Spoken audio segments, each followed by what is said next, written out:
अच्छी आलोचनार विषय जुगे जुगे जगन्नाथ जहा अत्यंत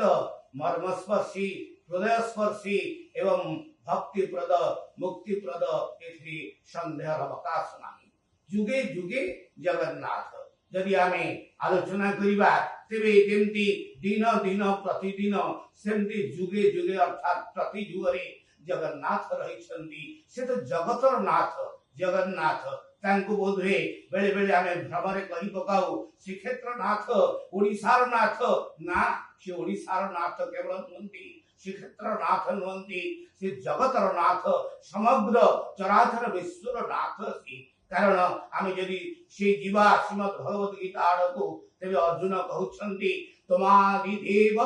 पुरुष पुराण तमस्य विश्वस्य परम निधानम वेत्तासि वेद्यम च परम च धाम तया ततं विश्व मनंत रूप। हे प्रभु आपण हेले आदि देव आपणक ठारू सब किछि सृष्टि ये सत्य त्रेतया द्वापर कली जहा भी होना काई आमे केवे हेले से जगन्नाथ को कौनसी कालखंड मध्यरे आबद्ध करि पारिबा नाही कारण सेई गीतार मध्य कहिसंती भगवान मत्तः सर्वं प्रवर्तते मोठारी सब सृष्टि मुहि सृष्टिर आदि बीज बीजोहम तेणु मुहि बीज मुहि कारण से जगन्नाथ निकटरे ये जो भक्ति ओडिशा शाखा ताको निजको समर्पित करिछि निश्चित भाव आम समस्त प्रेरणार कथा ए भक्ति ओडिशार उद्देश्य कण भक्तिर जाह्नवी धारा प्रवाहित करिबा प्रत्येक मर्म स्थल से भक्ति रो भाव अंकुरित करिबा प्रति मन प्रति मानस रे से भावना सृष्टि करिबा जेते जाउना काईकी जेते कर्म जंजाल भितरे मनुष्य रहुना काईकी ता भितरे केबे भगवान को भूली जीवा नाही से जगन्नाथ को भूली जीवा नाही जे अति प्रिय अटंती भक्ति आउ किछि नहे काईना से गीतारे कहंती वाकण न पत्रम पुष्पम फलम तो यं जो में भक्त्या प्रयच्छति। अरे हे भक्त हे अबोध भक्त तू भावुଛୁ कि नामी दामी उपहार रे मु संतुष्ट हेबी मु कृत्य हेबी ना ये सब मोर आवश्यक नाही तू मते श्रद्धा यदि डाकी दउ श्रद्धा यदि मते स्मरण करू तेबे मु तोर पाखे पाखे पहुंची जीवी काई कहा जायछि भक्त भगवान के भितरे सेतु काम करे भक्ति भक्ति ही भक्त भगवान मध्य सेतु बंधर काम करे तेणु भक्तिया तदन्यया लभ्य अहम एव निधोर्जुन। हे अर्जुन मु केवल भक्ति माध्यम ही भक्त को प्राप्त होता है। अन्य भाव श्लोक कहा जाइछन्ति माधव मां कहले लक्ष्मी धव कहले स्वामी अर्थात से जगन्नाथ तांको आमे से राम कहि परिबा कृष्ण कहि परिबा जहा किछि आमे कहूना काई से ही जगतर नाथ कौन कहउछन्ति ना राधस्याचरणं ध्रुवस्य च वय राधस्याचरणं ध्रुवस्य च वय विद्या गजेन्द्रस्य का जाते विदुरस्य जादवपते रुद्रस्य किं पौरुषं पूजाया किमु नाम रूपमधिकं किं तत् सुदाम्नो धनं भक्त्या तुष्यति केवलं न च गुणै भक्ति प्रियो माधव। से सबर पाखरे कोन गुडे थिला आउ ध्रुवर बा बयस केते ही जाइथिला आउ से जो गजराज को विद्यार अधिकारी थिला से विदुर केउ उच्च वंशर जात होइथिला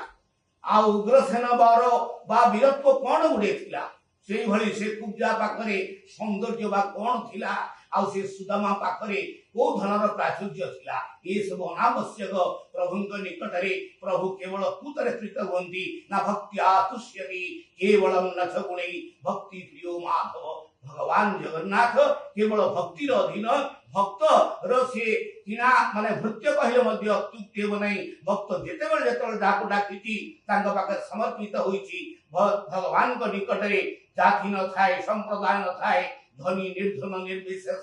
से आपणार करि नियंती आपन निकटरे अनेक उदाहरण थाई पारे से दासिया कोन गोटे बड़बा सब माने वंशरे जन्म होइथिला ना से बंधु महांती को गोटे महान व्यक्तित्व थिला को से बाइगण कियारी रे से जो गाउची गुण गुण गिरी गीत से गोटे कोन बाथिला किंतु ये समस्त प्रिय थिले प्रभु जगन्नाथ काईना से माने प्रसन्न मनरे से समर्पित मन ही प्रभु को ध्यान करुथिले तेणु प्रभु सदा बेले अछन हम पाखे पाखे अछन आसंती केवल आमर अभाव होची तांको अनुभव करिवा से होची अनुभव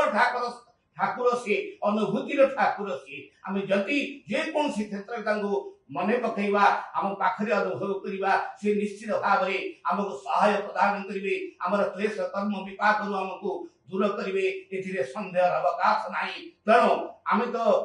भूली जाऊ सांसारिक प्रक्रिया मध्य महिमा को भूली जाऊछु किंतु केबेले से त्रुटि करवा उचित नुह कारण ये पवित्र जो जीवन आम पाइछे जन्म पाइछे मानव जन्म ठार बड़िया जन्म नाही ये मानव जन्म रे आप भगवान देइछंती कोन ना माने जो भगवान को ना सुलभ है सुलभम भगवान नाम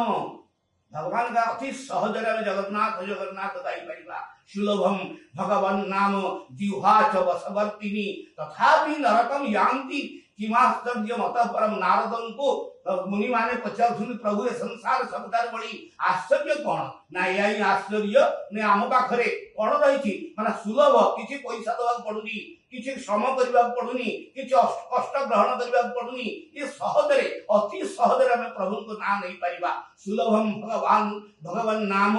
जिह्वा च वशवर्तिनी आमर जिह्वा अर्थात रसना आमर अधीन आमे ताकू जेभली जुआडे दबा से भली सियाडे जीव ये सब सत्वे जदि आमे प्रभु को नाम न नहीं आड़ू साड़ू कथा कहवा याड़ू साड़ू कथा जपिबा ताले आ ठारू बड़ी आश्चर्य कौन थाई पारे तेणु ये जो पवित्र आसर ये पवित्र कार्यक्रम भक्ति ओडिशार जो ये कौन उद्यम ताहा प्रति प्राण रे या ही संचालित करने को चेष्टा करुछि सदा सतत चेष्टित जे जहा करंतु तुमे जहा कर किंतु भगवान जगन्नाथ को भूली जाओ नहीं से इह काल पर काल देवा देवता अछंती मूलरु अछंती आगकु मध्य रहिबे कारण से होछन आत्मा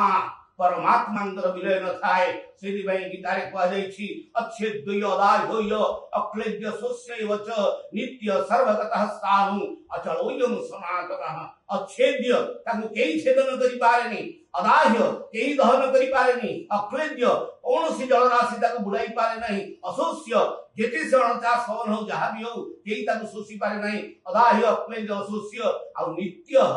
सदाबळे से अछंती सर्वगतः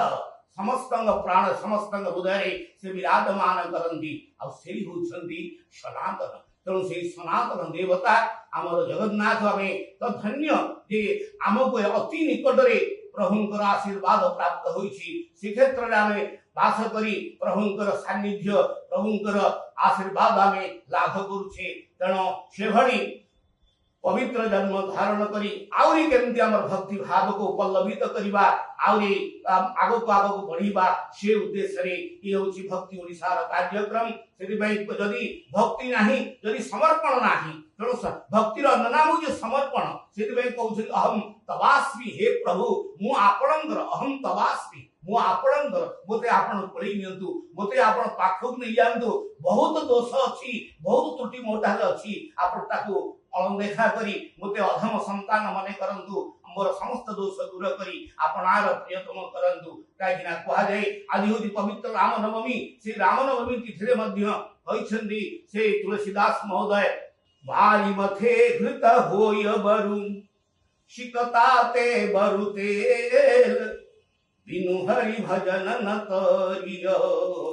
यह सिद्धांत पेल यह सिद्धांत पेल अर्थ न भारी मथे घृत होई मरु होय भारी मथे घृत होय बरु जदि बा माने कौन सी प्रकार रे पानी की मंथन करी ता देहरु घृत बाहर करा जाय पारे कि असंभव तथापि वैज्ञानिक प्रक्रिया बहुत किछि बाहर ले जदि वैज्ञानिक माने कहंती ए ना नहीं आमे पानी रो मध्य घी बाहर कर दी पाइबो ई असंभव सिकता के बरु तेल सिकता कहले बाली बाली जदि तेल भी संभव हुए किंतु बिनु हरि भजन न तरिय यह सिद्धांत पे जगन्नाथंकर नाम नेबा बिना प्रभुंकर नाम नेबा बिना केभेले संसार रे आनंद अनुभव करि पारिबो नाही ये साधारण जीव तेणु ये भक्ति ओडिशा कार्यक्रम एही सूचिया को एही सूचई दिए तू जो कर्म रे था हे मनुष्य ସଦାବେଳେ ସେ ନୀଳକଣ୍ଠ ନିବାସୀଙ୍କ ପାଖରେ ତୋର ମନେ ରଖିତା। ସେ ହିଁ ତୋର ଗତି ମୁକ୍ତିଦାତା, ସେ ହିଁ ତୋର ପ୍ରେରଣାଦାତା, ସେ ହିଁ ତୋର ଇହକାଳ ପରକାଳର ଶାନ୍ତିଦାତା ସୁଖଦାତା। ତେଣୁ ମୁଁ ଆଜିର ଏଇ ପାବନ ଅବସରରେ ସେଇ ଅଗଷ୍ଟ ଦୂରଦର୍ଶନର ଯୋଉ ଭକ୍ତି ଓଡ଼ିଶା ଯୋଉ ପ୍ରଣାଳୀର କର୍ମକର୍ତ୍ତା ତାଙ୍କର ଯୋଉ କାର୍ଯ୍ୟ ପ୍ରଣାଳୀ ସମସ୍ତଙ୍କୁ ସାଧୁବାଦ ଜଣାଉଛି। ଆଉ ଅନନ୍ତ ଅନୁରୋଧ ଜଣାଉଛି ସେଇ ପ୍ରଭୁ ଜଗନ୍ନାଥଙ୍କର ପାଦାର ବିନ୍ଦରେ ତାଙ୍କର ଅମୀୟ ଆଶିଷ ଏଇ ସଂସ୍ଥା ପ୍ରତି ରହିଥାଉ। ଭକ୍ତିର ଶାଖା ଆହୁରି ପଲ୍ଲବିତ ହେଉ।